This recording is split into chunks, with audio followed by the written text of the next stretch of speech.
राहुल गांधी पर एफआईआर दर्ज। दिल्ली के सांसद मार्ग थाने में दर्ज हुई एफआईआर। बीजेपी सांसदों की शिकायत पर एफआईआर।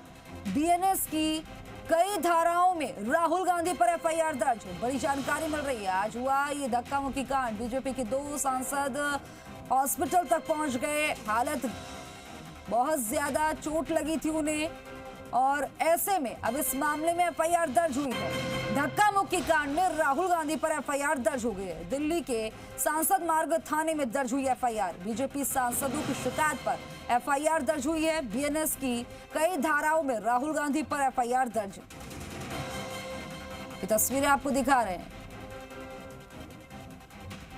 तस्वीरों में आप देखिए बैंडेज होते हुए। धक्का मुक्की कांड में राहुल गांधी पर एफआईआर दर्ज। दिल्ली के संसद मार्ग थाने में दर्ज हुई एफआईआर। बीजेपी सांसदों की शिकायत पर एफआईआर। बीएनएस की कई धाराओं में राहुल गांधी पर एफआईआर दर्ज। बड़ी जानकारी इस वक्त की देश की राजधानी दिल्ली से मिल रही है। आज ये मुद्दा पूरी तरह से गरमाया रहा और इस मामले में एफआईआर दर्ज हो गई है। धक्का मुक्की कांड में राहुल गांधी पर एफआईआर दर्ज हो गई है। दिल्ली के संसद मार्ग थाने में दर्ज हुई एफआईआर। बीजेपी सांसदों की शिकायत पर यह एफआईआर दर्ज हुई है। बीएनएस की कई धाराओं में राहुल गांधी पर एफआईआर दर्ज हुई है। बड़ी खबर इस वक्त की देश की राजधानी से। आप देख रहे हैं जी राजस्थान पर। धक्का मुक्की कांड में राहुल गांधी पर एफआईआर दर्ज हुई है। लखवीर मेरे सहयोगी ज्यादा जानकारी के साथ देश की राजधानी दिल्ली से हमारे साथ फोन लाइन पर बन गए हैं। लखवीर, एफआईआर राहुल गांधी पर दर्ज हो गई है, क्या अपडेट? कौन कौन सी धाराओं में एफआईआर दर्ज हुई है? देखिए खुशबू, संसद मामले में दिल्ली पुलिस ने राहुल गांधी के खिलाफ आखिरकार एफआईआर दर्ज कर ली है, क्योंकि भारतीय जनता पार्टी के सांसद अनुराग ठाकुर और बांसुरी स्वराज ने शिकायत दर्ज की थी और उनकी शिकायत के आधार पर अब एफआईआर दर्ज कर ली गई है। और दिल्ली पुलिस अब आगे की कार्रवाई इस पूरे प्रकरण में करेगी, क्योंकि सूत्रों की अगर माने तो दिल्ली पुलिस ने पहले कानूनी राय ली है और उस कानूनी राय के बाद ही एफआईआर को लॉन्च किया गया। एफआईआर दर्ज कर ली गई है। और जहां तक की धाराओं की बात है तो राहुल गांधी के खिलाफ बीएनएस के यानी कि भारतीय न्याय संहिता के कई खंड लगाए गए हैं। हालांकि पुलिस ने सिर्फ बीएनएस की धारा 109 यानी कि हत्या की कोशिश की हटाई है, जिसमें ये शिकायत के दौरान बीजेपी सांसदों ने इसका उल्लेख भी किया था कि बीएनएस 109 को भी इसमें रेखांकित किया था कि भाई हत्या की कोशिश की गई है। लेकिन दिल्ली पुलिस ने बीएनएस की 109 की जो धारा है उसको हटाया है, बाकी सारी धाराएं वही रखी है जो कि शिकायत में दी गई थी। तो साफ तौर पर अब राहुल गांधी पर संसद में जो आज मारपीट हुई उस मामले में एफआईआर दर्ज कर ली गई है और दिल्ली पुलिस इस पूरे प्रकरण की आगे की जांच करेगी।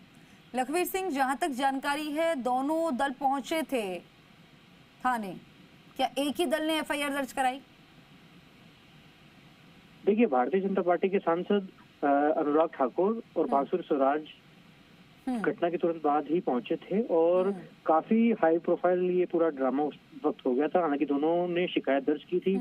दिल्ली पुलिस ने पूरी कानूनी पूछताछ की है, कानून के विशेषज्ञों की राय ली है और उसके आधार पर ही फिलहाल की जानकारी है कि राहुल गांधी पर सिर्फ ये एफआईआर जो है वो दर्ज कर ली गई है और दिल्ली पुलिस इस पूरे प्रकरण में जांच करेगी, क्योंकि बीएनएस की जो 109 की धारा थी उसको सिर्फ हटाया है। बाकी तमाम जो शिकायत में उल्लेख किया गया था बीजेपी सांसदों द्वारा उसको माना गया है और उसी के आधार पर एफआईआर दर्ज कर ली गई है। लेकिन अब आगे की जो कार्रवाई है वो दिल्ली पुलिस करेगी। निश्चित रूप से राहुल गांधी से पूछताछ भी होगी, राहुल गांधी को तलब भी किया जाएगा। लखवीर, मामले में अब आगे क्या होगा?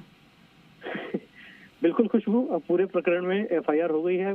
दिल्ली पुलिस इसकी जांच करेगी, राहुल गांधी से पूछताछ भी की जाएगी, राहुल गांधी को थाने भी बुलाया जाएगा। अन्य सांसदों की से भी बयान लिए जा सकते हैं। कांग्रेस और भाजपा के सांसदों के बयान भी दिल्ली पुलिस लेगी और उसके बाद ही कोई ठोस कार्रवाई की जाएगी। ये तय है कि राहुल गांधी से पूछताछ जल्द की जाएगी और राहुल गांधी को थाने बुलाया भी जा सकता है। खुशबू, कब तक के मामले में कार्रवाई शुरू हो जाएगी? अभी जो दोनों सांसद हैं उनकी स्थिति कैसी है? देखिए, दोनों ही सांसद घटना के बाद से अस्पताल में थे। तमाम भारतीय जनता पार्टी के सीनियर नेता, एनडीए के तमाम सीनियर नेताओं से मिलने पहुंचे थे, उनकी सुरक्षा में जानी थी। दोनों नेताओं को चोटें भी काफी आई थी। प्रताप चंद्र सारंगी की काफी गंभीर चोटें थी, मुकेश राजपूत के भी काफी चोटिल वो हुए थे। तमाम केंद्रीय मंत्री उनसे मिलने अस्पताल पहुंचे थे और उनकी स्वास्थ्य लाभ को लेकर लगातार लोग चिंतित हैं।